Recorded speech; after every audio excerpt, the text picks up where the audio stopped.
Hello everybody, welcome to my channel. My name is Leonie Hunter and here I share my experiences in business, lifestyle, and self-care. And today I'll be sharing how to build your business credit. I am sharing steps that I use to build my business credit over the past 3 years and I'm excited to share them with you today. So let's get into it. So first things first, you have to get an EIN number. And basically an EIN number is the social security number for your business. The same way you have to add your social security number to any applications or anything you want to do for your personal side, you should do the same with your EIN number for the business side. So as soon as you get your business idea and you're ready to take it to a real level, get an EIN number. That's first thing. Now that you've got that out the way, next open up a business checking and savings account. You may not need your savings account right away, but I would recommend that if you are accepting revenue or accepting income in some shape or form for your business, that you use your savings account to save for your taxes because they will be coming. Those taxes will hit and you want to make sure you have a nest egg set aside just in case you owe taxes later down the line. If you didn't take any losses on your business, but you was all profit, all cash, all money overflowing, then you will have to pay taxes on that unless you learn how to take losses, which we could talk about that in another video. But the point I'm making right now is to open up a business checking and savings account because that is going to help establish you as a business and make sure you put your EIN number on your checking account. It may ask you for your social and your EIN, but you just need to make sure you get your EIN on it. And throughout the first 2 years of your business and maybe beyond, depending on how much your credit has been built, you will have to put your personal social security number along with whatever you put the business name on just to personally guarantee it or to show them that this business hasn't gained viability yet, but there's someone with good credit history or someone in good standing that backs it up. Now that you've opened your business checking and savings account, now it's time to apply for a business credit card. If you're like me, then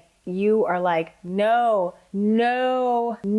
credit cards. I remember going to college and my sister being like, if you see people trying to sell you credit cards, run away. And I'm like, yeah, no, I didn't want them. I didn't like them. But when I first started my business, I understood how to leverage debt so I could build my business credit. And that's what you need to do from day one of you starting your business, getting your business credit card so you can have that business credit established. Don't run away from it. It will help you. It is your friend. And when you're just starting out, a Home Depot or Uline credit card is a great way to start out. Those credit cards have a lower approval threshold, so it's more likely that you can get approved for that credit card and get your business credit going and established. And the positive things about those credit cards is that they report to Duns and Bradstreet, which we'll get into later, but just know that it reports to Duns and Bradstreet, which is important. So after that, after you have gotten your Home Depot or Uline card, you should also get a credit card related to your bank because that will also help you build credibility and history with the bank that you have your checking and your savings with. If you're just starting out, it's not likely that you have revenue coming in regularly, or you may not have any revenue coming in at all unless you started as a hobby or you gained some type of customers or attention before you establish your business. But when you are just establishing it, you're most likely not going to have a lot of revenue coming in. So then I would recommend that you get your banking with a local credit union or a small bank because they're more likely to have more flexible terms for your credit cards or more flexible approval processes. And those are good places to start when you're first starting out your business. Now, when you get further along in your business, it's time to grow. You've expanded, you have some revenue coming in. I would suggest doing a larger bank, maybe like a Chase or a Bank of America, not promoting any of them. I'm just saying they have more flexibility in how you do your transactions. In a small bank or a credit union, they're more limited in how they do their transactions. Although you can save on the credit union and small bank side with bank fees and all that stuff because larger banks charge fees for literally everything. A small bank normally doesn't. So that's why I recommend using a small bank or a credit union when you're first starting out because it'll save you on all the fees that a larger bank will give you. Also, a benefit of going with a larger bank is when you're applying for a business credit card, you get more perks. For instance, with a Chase Sapphire business or a Chase Ink business, you get better rewards points and cash back or something like that. I don't know if any of them really give cash back, but I know that you get points and they have really good point systems for those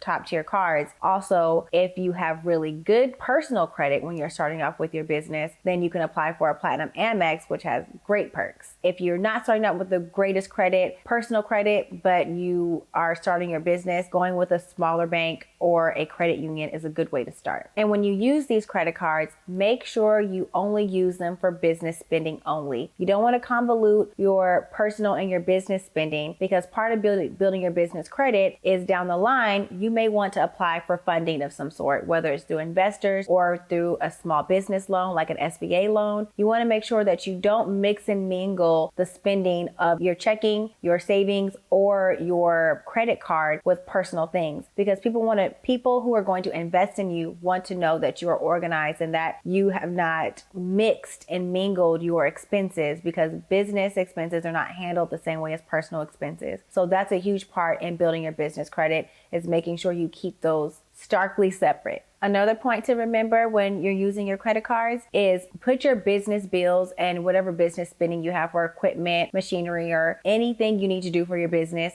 Try to put it on your credit card so it can show that you have active spending going on, that you have active transactions happening. So that helps you to not only build your business credit because it shows that you're active, but two, it also helps you gain those reward points, because one of the greatest benefits about having a business credit card is you get to use those points for business travel or something like that. Use it as a hotel if you're going to be someplace for business. You can use those points and that eventually saves you money. So use the card for things you already need and use those points to pay for things so you don't have to pay out of pocket for them. The next thing you need to do to build your business credit is open a Duns & Bradstreet account. That is basically the credit bureau for business credit. Just like for your personal credit, you have TransUnion and Equifax. Duns & Bradstreet is that for your business credit. And it's important to have that so when you get your Uline or your Home Depot card, those cards can report to Duns & Bradstreet. And any type of credit card or any type of line of credit or whatever you want to do that's going to reflect on your payment history, you want to make sure you add that to Duns & Bradstreet. So if someone doesn't explicitly say, we report to Duns & Bradstreet, ask them, just so you're aware of what does and does not report. There's a lot of things that don't report, but there are also a lot of things that do. So be strategic in how you open up your lines of credit or your credit card accounts or whatever you're going to do to make sure that at least some of them report, so you have a record of what you're doing. Also understand, when opening a Duns & Bradstreet account, this account will help establish you as a credible business, not someone who's just making a hobby work out for them, but someone who is serious about their business and going forward, knowing that they're going to grow and succeed down the line. And it shows that you understand right now the importance of building business credit. Now, since we're on the topic of credit cards, let's get into something that's also really important, which is keeping your credit card utilization amount under 50% of your total balance availability. So the reason why that's important is because it shows that you're not maxing out your credit cards. Now, here's a little trick. Even if you normally have your credit cards maxed out, and I would never recommend that this is a thing that you should keep doing, or that you make it a habit, or that you do normally, but in the case where you have a lot of spending going on and you know that you're going to pay it back with the revenue that's coming in, make sure that you pay your credit card down under 50% for the time being until your credit card statement closes. On that close date, it's going to report whatever your credit card utilization is. Even if it was 0 yesterday and on today, the day it closes, it's maxed out, it's only going to show the maxed out point. It's not going to show all the up and down that was happening the weeks prior. So make sure that you find out when your credit card closing date is, so you can always have it paid down to 50% by that date. So when people are looking at your credit history, it shows that your credit card utilization isn't very high and you've been able to manage the payments successfully. Also, make sure you pay your credit cards consistently. That's huge part in making sure that you have solid business credit. Also, I don't think I mentioned this in the beginning of the video, but it takes 2 years to build business credit. Most places where you want to apply for anything, they are looking for 2 years of business credit history. So that's why when I say, as soon as you get a business idea, start building your credit right then and there. You could get down the line where you're like, oh, I'm just starting out. I'm just going to see how it goes. It started out as a hobby, so I'm just going to see how far I could take it. But then it may blow up, or you may do better than you anticipated, or you may do just as well as you anticipated. But either way, you may get to a point where you want to grow the business, or you want to apply for a loan or get investors to buy into your company or your idea. You want to make sure that you have established this from the very beginning so you don't get a year, 2 years down the line. Now you're ready to grow and you have nothing to show for everything that you just worked so hard for over the past 2 years. Next, keep a record of absolutely everything you spend from your personal money into the business, whether that be for services, equipment, machinery, software, whatever it is, keep track of it because it will be imperative when you want to go to an investor, when you want to get a loan so that people could see how much skin you actually have in the game. That's very important for moving forward in your business when you're ready to utilize the credit that you've gained. Now, you may be saying, well, everything that I've spent is on my bank statement, so that's all I need. Anytime you're applying for something, they are more than likely going to want your bank statements. Probably no more than 6 months at the greatest, maybe 12 months, as far as I could ever think. I don't even think bank statements go further than 12 months, but it's better and more presentable when you already have it ready to go, when you've kept track of everything you spent, you have it in a spreadsheet, you have it in some type of file system that shows this is how much you have put your hard-earned cash into this business, and it shows how much skin you have in the game. This is important because when you are looking to utilize your business credit,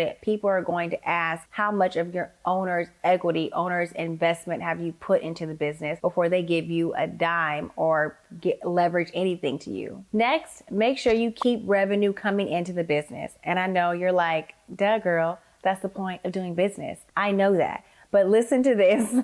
I'm making a point. Keep revenue coming in. And the reason why I say that, since you're a newer business, or maybe you already have a small following because you've done it as a hobby, whatever the case may be, you will most likely have lulls in your business in the very beginning where you're not making money every single month or every single week. You may have a time where there is some scarcity in your year, so you're probably not having consistent cash flow coming into your business. This next step is something I did to make sure that I had a constant ledger of revenue coming into my bank account. For instance, I have Evie & Company, which is my primary company, my primary business, my home staging and interior design company. Under that, during the pandemic, things got a little dicey. I was like, I gotta make this work. I started a consulting arm to my home staging company, which allowed revenue to funnel up into the business. I also have a home decor e-commerce business that is connected to Evie & Company. So any money that comes in through the consulting or the e-commerce, it funnels up to the main umbrella company so that all of it flows into one bank account. So if staging is in a slow season and we're not seeing a lot of money come in or any money come in, then from these other revenue streams, it goes straight into my bank account. So it looks like Evie & Company is still making all the money, even though there are separate arms underneath the company that are DBAs. So it's my consulting company can have one name, my e-commerce store can have another name, but the parent company is Evie & Company and all the money flows there. That looks really good while you're building your business credit because like I said, people will ask for your bank statements and it's good to show constant revenue coming into your business.